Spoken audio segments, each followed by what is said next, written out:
السلام علیکم، میں ہوں آپ کا اسٹرالوجر سلیم سمی۔ آج پھر کسی نئے ٹاپک پہ آپ کے ساتھ بات کریں گے۔ آج کا ٹاپک پاور، طاقت اور صحیح معنوں میں حکومت کس کی ہوتی ہے اور کس طرح ہوتی ہے۔ آج خان صاحب حکومت میں ہے،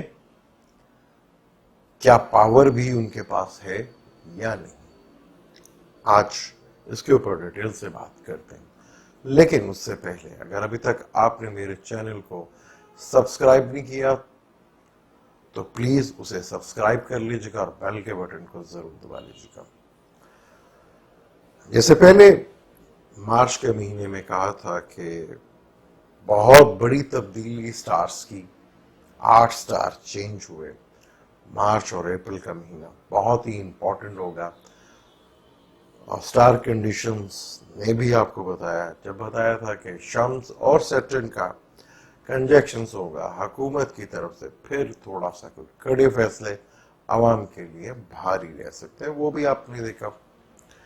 آج کا ٹاپک بڑا ہی انٹرسٹنگ ہے، اور آج کے ٹاپک پہ ہم بات کریں گے، اکثر لوگ یہ کہتے ہیں کہ آپ بار بار جو ہے سیٹرن کی بات کرتے ہیں، تو آج ہم پھر سیٹرن کی ہی بات کریں گے، پھر وہی 2016 سے میں کہہ رہا ہوں کہ سیٹرن کا سیگیٹیریس میں آنا بہت امپورٹنٹ ہے۔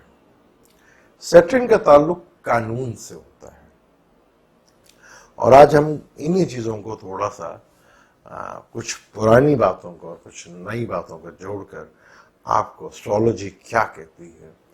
اور سب سے پہلے تو جب خان صاحب نے حلف لیا تھا، ہم نے ویڈیو بنائی تھی کہ مارچ اور اپریل کا مہینہ خان صاحب کے لیے بہت مشکل ہوگا حکومت کے لیے۔ اس کا لنک آپ کو دیکھ سکتے ہیں، لنک آپ کو سامنے ہے۔ اب حکومت تو خان صاحب کے پاس ہے،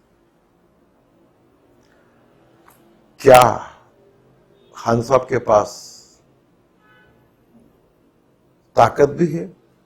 طاقت کیسے آتی ہے، پاور کیسے ملتی ہے، اس کے اوپر کریں گے بات۔ سیٹرن جس کا تعلق قانون سے ہوتا ہے،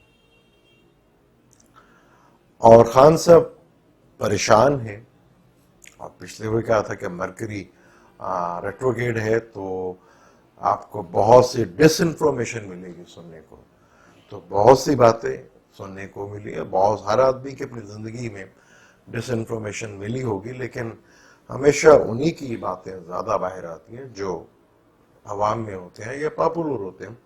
خان صاحب کے بارے میں پہلے یہ سنا گیا کہ وہ باپ بننے والے ہیں، پھر یہ پتہ چلا کہ ان کی طلاق ہو رہی ہے۔ یہ مرکری کا کام تھا، ڈس انفارمیشن پھیلانا۔ اب خان صاحب کے پاس پاور ہے یا نہیں، اس کے اوپر کرتے ہیں بات، اور قانون کی بات کریں گے۔ سیٹرن کا تعلق قانون سے ہی ہوتا ہے۔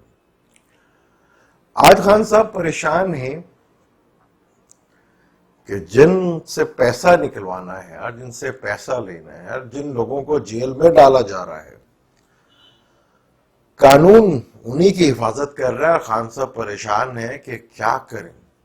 پاکستان کا سب سے بڑا مسئلہ وہ قانون ہے۔ اب تک جتنے بھی قانون بنے ہیں وہ ان سب کو بچانے کے لیے بنے ہیں۔ خان صاحب کی پریشانی شدید بڑھتی ہوئی کہ اندر ڈالنے کے باوجود باہر آ جاتے ہیں۔ کیا اس مافیا پہ اس قانون کے تحت ہاتھ ڈالا جا سکتا ہے؟ پاسبل ہی نہیں ہے، کیونکہ پچھلے 70 سالوں میں جو قانون بنے ہیں وہ ان کی حفاظت کے لیے بنے ہیں، اور اب آگے اگر انہیں پکڑنا ہے تو اس کے لیے بھی قانون چاہیے۔ یعنی اصل پاور جو ہے نہ کسی شخص کے پاس ہوتی ہے نہ کسی عہدے کے پاس ہوتی ہے، پاور ہمیشہ قانون میں ہوتی ہے، اور پاکستان میں جو قانون ہے وہ انہی کی رکھوالی کرتا ہے، چاہے وہ اسٹیبلشمنٹ ہو، چاہے وہ سیاستدان ہوں، چاہے وہ کرپٹ لوگ ہوں، چاہے قانون بنانے والے لوگ ہی کیوں نہ ہوں اور قانون پہ جو عمل کرواتے ہیں وہ بھی. قانون کئی آگے سب بے بس ہیں اور پاکستان کا سب سے بڑا مسئلہ قانون ہی ہے. سیٹن سیگیٹیریس میں آ گیا ہے جو کہ قانون کا گھر بھی ہے اور قانون سے ریلیٹڈ بھی سیٹن ہے. ایک میرے رب کا قانون ہوتا ہے جو سب سے بڑا قانون ہوتا ہے. اگر اس میں چھیڑ چھاڑ کی جائے تو اس کے نتائج پھر بھگتے ہیں لوگ, سامنے آتے ہیں. قانون کی ہی بالادستی ہوتی ہے, ہمیشہ قانون کے تھرو ہی جیتا جاتا ہے. اور اب ہمارے خان صاحب پریشان ہیں کہ یہ جو قانون ہے پاکستان میں, ان میں تو یہ لوگ تو نہیں پکڑے جا سکتے. اب اس کو بدلنے کے لیے بھی قانون ہی چاہیے اور کوئی راستہ نہیں ہے خان صاحب ان کو پکڑنے کے لیے. اس کے لیے بھی قانون چاہیے. کیا یہ سسٹم جو چل رہا ہے وہ قانون بنانے دے گا؟ یہ سسٹم تو جو قانون ہے اس سسٹم میں, وہ تو اس سسٹم کی حفاظت کر رہا ہے. تو خان صاحب تو وہ قانون نہیں بنا سکتے جس سے یہ سسٹم ٹکا ہوا ہے. وہ تو انہیں کو مضبوط کر رہا ہے.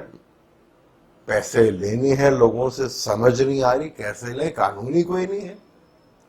پاکستان سے باہر جانے کا پیسہ وہ تو قانون تھا اور واپس لانے کا قانون ہی کوئی نہیں.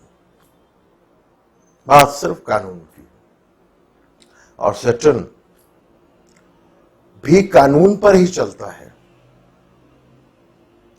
پرانے زمانے میں شمس جو اسٹرالوجی میں کنگ کہا جاتا ہے, اور پرانے زمانے میں کئی لوگ شمس کی پوجا کیا کرتے تھے, یعنی سورج کی پوجا کیا کرتے تھے. مصر میں بھی, عراق میں بھی, یمن میں بھی, یونان میں بھی اور انڈیا میں بھی پوجا کی جاتی تھی. وقت کے ساتھ ساتھ پتہ چلا کہ سورج کی اپنی تو کوئی طاقت نہیں ہے, یہ تو قانون کے تحت چلتا ہے. وہ قانون ہے اور اسی کے تحت چلتا ہے. اور سیٹرن بھی قانون کا دوسرا نام ہے اور وہ بھی قانون پہ ہی چلتا ہے جو میرے رب نے بنایا ہوا ہے. یہ ایسا ہی ہے. اگر ہم بات کریں عرب کی تو عرب پہلے بہت زیادہ بھوک ننگ تھی. وہاں پہ زراعت تو نام کو چیز نہیں تھی, ریگستان تھا, ڈیزرٹ تھا, بہت زیادہ بھوک تھی, بہت زیادہ بدحالی تھی وہاں پر. پھر تیل نکل آیا. جب تیل نکل آیا تو پیسہ آیا, بہت زیادہ پیسہ آیا. اتنا پیسہ آیا کہ انہوں نے ایسی ایسی اونچی بلڈنگیں بنانا شروع کر دی. بنانے والے تو باہر سے تھے جو بیرون ملک سے آئے تھے, جو انہوں نے کبھی اپنے ملک میں نہیں بنائی گی, اس سے بھی بڑی بڑی اور لازوال بلڈنگز کھڑی کر دی ڈیزرٹ میں, جہاں کبھی جھوپڑیاں ہوا کرتی تھیں. اور وہیں جہاں ڈیزرٹ میں درخت نہیں لگا سکتے تھے, اب پودے ہی نہیں اگتے تھے وہاں پہ, تو وہاں درخت اگنا شروع ہو گئے. پانی امپورٹ کیا گیا اور ان کو 24 گھنٹے پانی دیا گیا. ایسا نظام کھڑا کر دیا اور وہ درخت بڑھتے چلے گئے. اب وہاں اللہ کا قانون چل پڑا. درخت بڑے ہونے لگے تو ایک ٹائم آیا, وہاں پہ کہا گیا جی بارش سے ذرا بچ کے, لکھا ہوا تھا. وہ اتفاق سے اگلے دن بارش ہوگی. ایک دن نہیں ہوئی تھی. جیسے ہمارے ہاں تو بارش ہوتی ہے تو ایک دن, اور جیسے موسلادھار بارش ہوتی ہے وہ تو کمال ہوئی. تو خیر ویسی بارش نہیں, کہیں چھینٹے پڑے اور کہیں تھوڑی سی تیز بارش ہوئی. یہ کہہ لیں کہ پورے دن نہیں کہہ سکتے آپ, آدھا دن جو ہے بارش رہی. تو اگلے دن یہ شام کو خبر آ گئی کہ جدہ میں 100 آدمی بارش کی وجہ سے مر گئے. اب جو بلڈنگیں بنائی تھیں کیا بارش تو وہاں پہ ہوتی نہیں تھی, تو بلڈنگ بناتے ہوئے وہ قانون بھول گئے کہ بارش کا پانی نکالنے کے لیے بھی تو کوئی لا ہونا چاہیے. بلڈنگ میں پانی کیسے نکلے, وہ لا چھوڑ دیا اور وہ لا کر قدرت سے, پھر قدرت کا لا قانون چل پڑا. بارش ہوئی اور وہاں تھوڑی سی بارش میں 100 سے زیادہ آدمی مر گئے. اسی طرح ہمارے ہیں کہ پانی کم ہوا جا رہا ہے، پانی کم ہوا جا رہا ہے. قدرت تو پانی کی کبھی کمی نہیں دیتی. اگر ہم نیچے سے پانی نکالتے ہیں تو جو بارش کے تھرو اور برسات کے تھرو جو پانی آتا ہے تو وہ اس کو ریفل کر دیتا ہے. ہم نے جو کھیت تھے، جو زمین زراعت کی تھی، اور گھر ہمارے، کبھی ہم گھروں میں صحن رکھا کرتے تھے اور تھوڑا سا کچا ضرور ہوا کرتا تھا، اور گلیوں میں سولنگ لگایا کرتے تھے یا اینٹوں کی، تاکہ پانی آئے بارش کا تو وہ نیچے زمین میں جذب ہو جائے. وہ سلسلہ ختم کر دیا ہم نے. کھیتوں میں اور زراعت کی جگہ پہ ہم نے ہاؤسنگ سوسائٹی بنانا شروع کر دی، اور گلیوں میں پکی سڑکیں بننا شروع ہو گئی، گھر ہم نے ڈھکنا شروع کر دیے.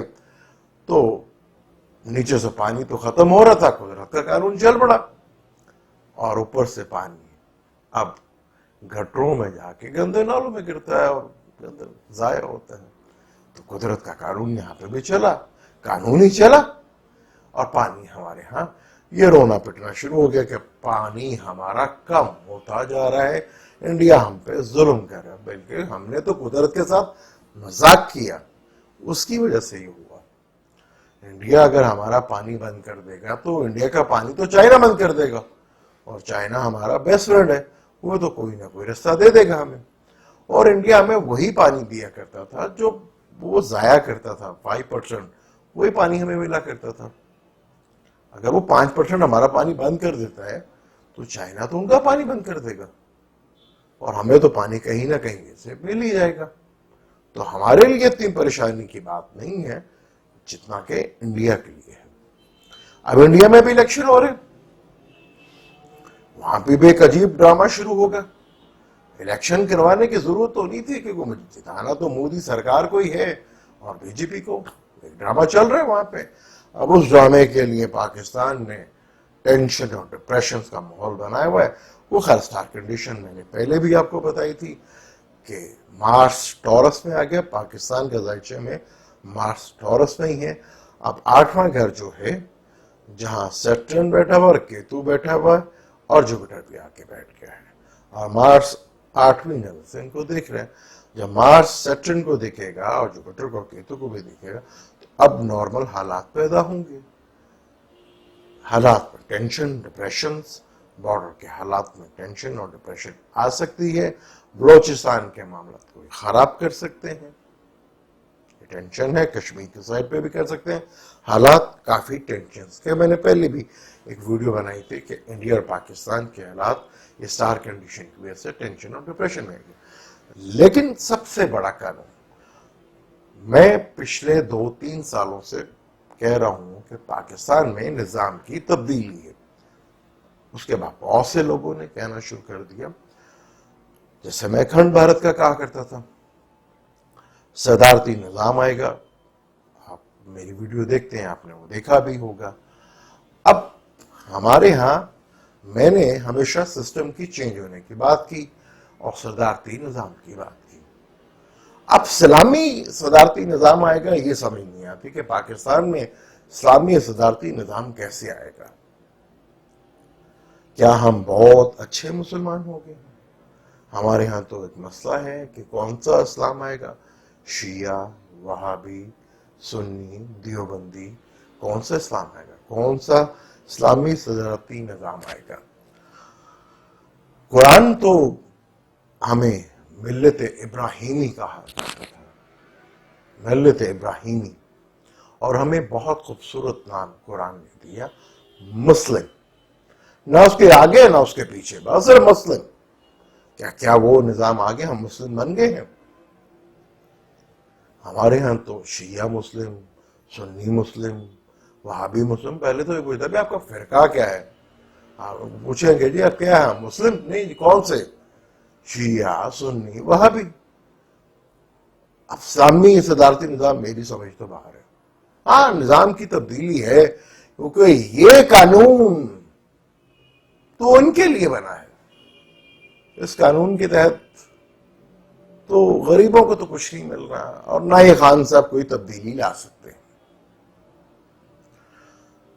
جب مارشل لا لگا پاکستان میں تو فوجیوں نے اپنا قانون لانا پڑا، انہیں بھی قانون کے تحت یہ حکومت ملی. ایوب صاحب کو بھی، مشرف صاحب کو بھی، وزیر صاحب کو بھی، انہیں بھی حکومت قانون کے سہارے ہی ملی، کیونکہ قانون ہی بنتا ہے. پہلے زمانے میں بادشاہ ہوا کرتے تھے تو وہ اپنا قانون چلایا کرتے تھے، راجا مہاراجا وہ اپنا قانون کا چل پڑا ان کا، وہ جس کو مرضی چاہے اٹھا لیں، جس کو چاہے مرضی زمین پہ قبضہ کر لیں، عورت پہ قبضہ کر لیں، انہیں کون پوچھے، یہی قانون ہے. پھر ایک اور طاقت ابھر کے سامنے آئی، سب سے پہلے تو ہندوستان میں کہہ لیں، ان کے ایک دیوتا ہیں برہما جسے کہتے ہیں، کہ جی انہوں نے ہمیں اپنی طاقت دے دی، ہم براہمن ہیں، اب ان کی طاقت ہم یوز کریں گے. اب وہ ایک مذہبی طاقت بننا شروع ہوگی. اب بادشاہ اور راجوں کو بھی مجبور ہونا پڑا کہ ان کو بھی طاقت کا حصہ دینا پڑا. اب وہ برہمن ایک اپنی بغیر کسی لڑائی، بغیر کسی چیز کے ایفرٹ کے، مذہبی لوگوں نے ایک اپنا ہی، کہ جو دیوتا کہہ رہے وہ ہم کہہ رہے ہیں، بیسیکلی ہم تو وہ کر رہے ہیں جو دیوتا نہ کہا. ایک یہ قانون چل پڑا اور آج تک چل رہا ہے. وہ بادشاہ مہاراجا ختم ہو گئے لیکن یہ مذہبی لیڈر آج تک حکومت کرتے آ رہے ہیں، چاہے وہ عیسائیت میں تھی، چاہے وہ ہندوں میں تھی، چاہے وہ یہودیوں میں تھی. مسلمانوں کے جب بادشاہ آئے تو انہوں نے جمعے کے خطبے بھی لگانے لگا کہ سلطان وہ جی سلطان جو کہہ رہے ہیں یعنی کہ وہ اللہ کا قانون. تو مجبور ہے انسان قانون کے ہاتھوں. سیٹرن قانون کا دوسرا نام ہے. پاکستان میں بہت سخت قانون بنے گے، جیسے گرین لگے تھے پہلے، ابھی حالیہ میں بھی گرین لگے، تو میں نے کہا تھا قانون چینج ہوں گے، ویدر چینج ہوگا. جیسے کہا بھی ہے، لوگوں نے مجھے کرٹیسائز کیا کہ آپ کیا گرینوں کو کہہ رہے ہیں، گرینوں میں تو بچا جاتا ہے، یہ کیا جاتا ہے، بہت خوف ہوتا ہے، جادو عروج پہ ہوتا ہے، آپ کون سی اسٹڈی لے کے بیٹھ گئے کہ چاند گرین میں قانون بنتے ہیں، یہ ہوتے ہیں. اور کسی نے نہیں کہا، نجومی حضرات جو اسٹرالوجر ہیں انہوں نے کہا. سیٹرن کا تعلق بھی قانون سے ہے. خان صاحب کو اب آڑے آ رہا ہے یہ قانون جو 70 سال سے بنا ہوا ہے. پاکستان کی سب سے بڑی پرابلم یہ قانون ہے. اس قانون کو توڑنے کے لیے بھی بنانا پڑے گا قانون. یہ سسٹم تو ایسے ہی چلتا رہے گا. ڈاکٹر شاہی صاحب کو لے لیں، انہیں پتا چل گیا بھی اس قانون کے تحت تو یہاں پہ میری موت ہی میری، تو لوگ چھوڑیں گے نہیں، کیونکہ اس قانون کے تحت ان لوگوں کا تو کچھ بھی نہیں ہوگا اور میرا کچھ بچے گا نہیں. تو وہ عقل مند تھے، وہ پاکستان سے باہر چلے گئے. اب انہوں نے دیکھا کہ سوشل میڈیا سب سے بڑا میڈیا ہے، باہر سے بیٹھ کے آپ دیکھیں گے آپ ڈاکٹر صاحب کی سوشل میڈیا پروگرام، کیونکہ ڈاکٹر شاہی صاحب تو اب چلے گئے ہیں باہر اور وہاں کا قانون کرے گا ان کی حفاظت. پھر آ گیا قانون. آج 4 اپریل ہے. ہماری ایک بہت مشہور جماعت پیپل پارٹی کے پہلے سربراہ کی آج برسی ہے، اور سیٹرن جب ذوالفقار علی بھٹو صاحب کو قانون کے تھرو ہی پھانسی دی گئی تھی، قانون کے تھرو، چاہے وہ غلط تھا یا صحیح تھا وہ تو ایک الگ میٹر ہے، لیکن قانون کے تھرو ہی وہ دی گئی تھی پھانسی. آج 4 اپریل کو سیٹرن تھا لیو میں اور آتشی برج، اور نوانشاہ میں بھی تھا وہ سیکریٹریس میں آتشی برج. پیپل پارٹی کی ایک اور بدقسمتی، جب بے نظیر کی جب ڈیتھ ہوئی تب بھی سیٹرن جو ہے وہ لیو میں تھا، آتشی برج میں، اور نوانشاہ میں بھی آتشی برج میں تھا. آج بھی سیٹرن آتشی برج میں ہے، سیکریٹریس میں. ابھی تو نوانشاہ میں وہ آتشی برج میں نہیں ہے لیکن وہ آئے گا. تو پیپل پارٹی کے لیے تو سیٹرن کا آتشی برج میں آنا بہت ہی خطرناک ہوتا ہے، اور پاکستان کے لیے بھی تھوڑا خطرناک ہوتا ہے سربراہوں کے لیے. کہ ضیاء الحق صاحب کی جب جہاز کریش ہوا تھا تب بھی سیٹرن سیکریٹریس میں ہی تھا، اور تب بھی آتشی برج میں تھا، اور اب بھی سیٹرن آتشی برج میں ہے اور 2020 تک رہنا ہے۔ آخری نوانشا میں بھی اس کا سیگیٹیریس کا ہوگا۔ ابھی سیٹرن نے ریٹروکیٹ بھی ہونا ہے، ریٹروکیٹ ہو کے بھی آتشی برج میں آ سکتا ہے، یعنی پاکستان کے سربراہ کے لیے مشکل ٹائم ہے، اور پاکستان کی سیاسی جماعتوں کے لیے بھی یہ بہت مشکل ٹائم ہے۔ سیٹرن جو قانون ہے رب کا، لے گا حساب اب لوگوں سے۔ پاکستان کے جب سے پاکستان میں آیا، پاکستان میں بہت سی تبدیلیاں آئی ہیں، اور اب یہ آگے رہیں گی، خاص طور پہ اس خطے پہ بہت زیادہ، چاہے وہ انڈیا ہو، چاہے وہ پاکستان یا بنگلہ دیش۔ پیپل پارٹی کے لیے بہت بڑی خبر، بری خبر بھی، کیونکہ ان کے دونوں سربراہوں کا مرڈر، ایک سیاسی کہتے ہیں ایک عدالتی مرڈر، اور ایک بم بلاسٹ پہ ہوا، تب بھی سیٹرن سیگیٹیریس میں تھا اور آج بھی ہے۔ اس سلسلے پہ گفتگو جاری رکھیں گے۔ اب مجھے دیں اجازت، لیکن جانے سے پہلے اگر ابھی تک آپ نے میرے چینل کو سبسکرائب نہیں کیا تو پلیز اسے سبسکرائب کر لیجیے گا، اور بیل کے بٹن کو ضرور دبا لیجیے گا۔ اللہ حافظ۔